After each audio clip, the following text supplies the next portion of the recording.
Hi friends, सबसे पहले आज का गोल्डन मिनट है 12:07 का। अभी दिन के 12:07 पे आपको अपनी अपनी विशेस बोलनी हैं, प्रेजेंट टेंस में बोलनी है। एटलीस्ट 3 विशेस आप बोल सकते हैं गोल्डन मिनट में। 1 मिनट का टाइम है, जितनी मैक्सिमम बार आप रिपीट कर सकें अपनी विश को उतना अच्छा है।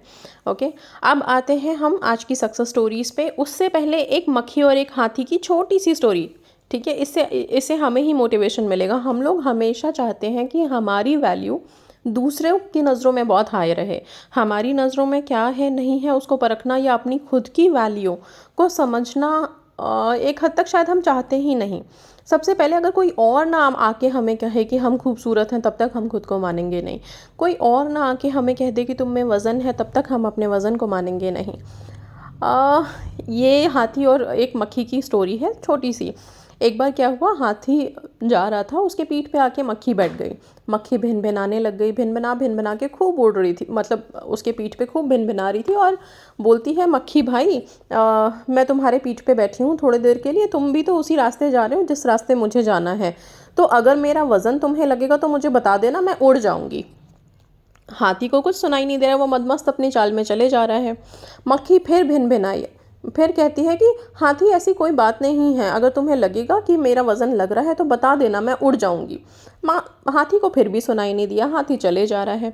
अब रास्ते में एक पुल आया, गड्ढे भी आए काफ़ी सारे। तो जब पुल आया तो मक्खी कहती है कि अरे भाई, ये तो पुल आ गया, कहीं ऐसा ना हो मेरे वज़न से पुल टूट जाए, तो हाथी तुम ना मुझे बता देना, अगर ऐसा कुछ लगे तो मैं उड़ जाऊंगी, मेरे पास तो पंख है। हाथी को कुछ ना सुनाई दिया। लास्ट में जब हाथी पुल भी क्रॉस कर चुका था, फिर जाके मक्खी कहती है, अच्छा हाथी भाई, मैं तो चलती हूँ, अब मेरा काम तो हो गया, मुझे यहीं तक आना था, मैं उड़ रही हूँ, तुम्हारे साथ बहुत अच्छा लगा, और तुम्हें मेरा वज़न भारी लगा होगा तो हाय इसके लिए फिर भी चलो, तुमने मुझे यहाँ तक पहुँचा दिया, थैंक यू सो मच। इतना बोल के वो उड़ने लग गई। तब हाथी को लगा कि क्या जिन जिन की आवाज़ मेरे कान में आ रही है, कौन भिन भिन आ रहा है, लेकिन उसे फिर भी पता नहीं चला। वो फिर अपना चलते ही चला गया, और खुशी में कि बस हाँ, मेरी वैल्यू तो हाथी ने समझ ली होगी, क्योंकि मैं इतनी भारी थी और हाथी को फील भी हो रहा होगा। तो वो उसने अपनी स्ट्रेंथ नहीं पहचानी, मतलब जो उसकी स्ट्रेंथ थी कि वो खुद उड़ के जा सकती थी, उसे सहारे की ज़रूरत पड़ी। और वो सहारा किस लिए चाहिए था?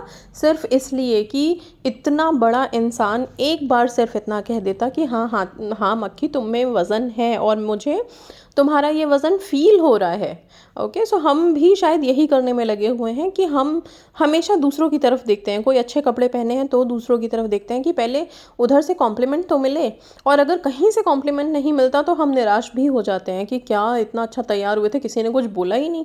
तो हम सबसे पहले आप खुद को, अपनी पावर्स पहचानिए और खुद को कॉम्प्लीमेंट करके रखिए। इसमें दोनों चीज़ें हैं। एक तो मक्खी इतनी कॉन्फिडेंट थी, मतलब वो अपने पावर्स को इतना पहचान रही थी, बेशक से वो इंतज़ार में थी कि कब हाथी बोल दे, जो हाथी ने बिल्कुल नहीं बोला, लेकिन आखिर तक वो इसी खुशी में उड़ी कि हाँ मैं बहुत भारी हूँ, मेरे पंख हैं, मैं तो उड़ सकती हूँ, मैं सब कुछ कर सकती हूँ। पर फिर भी उसके अंदर कहीं ना कहीं वो लालसा थी। ये लालसा रखनी ही नहीं है किसी को भी कि कोई कुछ और बोले।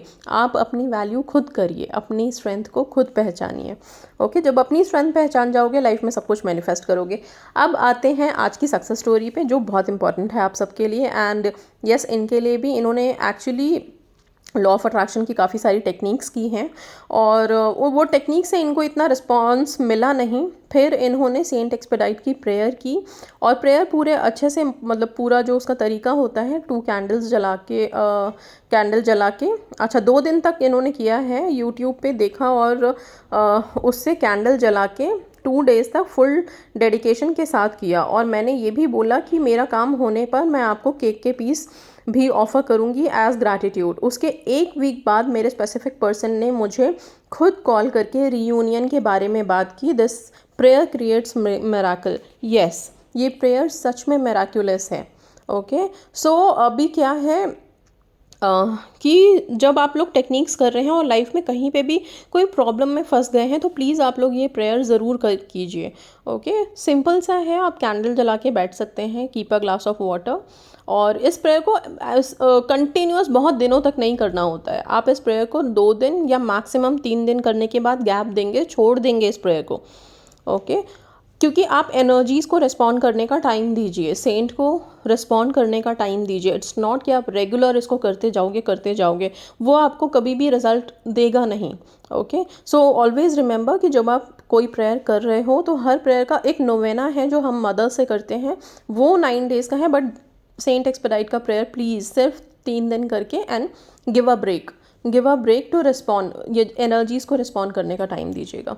ओके, सो इस तरह से ये है। एंड इसके साथ साथ एक और स्टोरी भी है।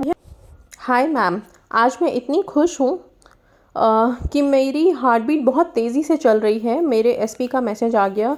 मैं बहुत दिन से, मतलब 5 अप्रैल से मैनिफेस्ट कर रही थी। मेरा एसपी कुछ मिसअंडरस्टैंडिंग की वजह से बात करना बंद कर दिए थे मुझसे और इग्नोर भी करना शुरू कर दिया था, बट पूरे विश्वास के साथ मैनिफेस्ट करती थी। मेरे फ्रेंड मुझे बहुत बोलते थे अब वो कभी नहीं आएगा। ओके, बट मैं अटल रही और जो भी नेगेटिव सोच रखता था मैं उनसे कब बात करने लगी। मैं रोज़ आर्कएंजल मेटाट्रॉन से पॉजिटिव एनर्जी के लिए थैंक यू बोलती थी और प्रे करती थी। सुबह और रात में थैंक यू भी बोलती थी। मैम, मैं रेड तारा माँ का मंत्र रोज़ सुनती थी। मैंने अर्जी भी लिखी थी हनुमान जी को।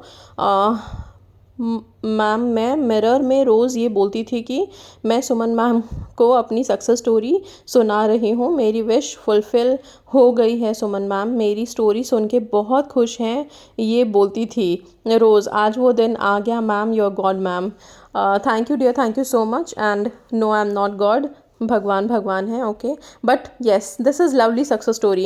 एंड येस, पूरे शिद्दत से इन्होंने अपने सारे टेक्निक्स किए हैं, सारे जो भी रिचुअल्स आए हैं वो सब करते गए हैं time to time. And she has manifested इनके अपने स्पेसिफिक पार्टनर के साथ जो कॉल मैनिफेस्ट करनी थी, बात मैनिफेस्ट करनी थी। यस, आर्कएंजल मेटाट्रॉन हो गए, आर्कएंजल माइकल हो गए, आर्कएंजल चेम्यूल हो गए, इनको आप लोग अपने प्रेयर्स में हमेशा रख सकते हो। Okay, so prayer is not always कि पूरा रिटन होगा और पूरे फॉर्म में होगा तो ही प्रेयर है। प्रेयर दिल से होती है। आप कहीं पे शांति में बैठ कर के अगर इनका नाम लेके भी आपके मन में जिस तरह की प्रेयर है, जो आपकी रिक्वेस्ट है, विश है, विनती है, प्रार्थना है, वो आप कर सकते हैं। एनर्जीज कब रिस्पॉन्ड कर देंगे आपको पता भी नहीं चलेगा। Okay, so keep praying to all these archangels. सबको अपने प्रेयर्स में हमेशा रखिए, आप लोगों को प्रोटेक्शन भी मिलेगी इनसे। ओके, एंड येस, अपनी अपनी विशेस ऐसे ही मैनिफेस्ट करते जाइए। So that's all guys, thank you so much and God bless you all.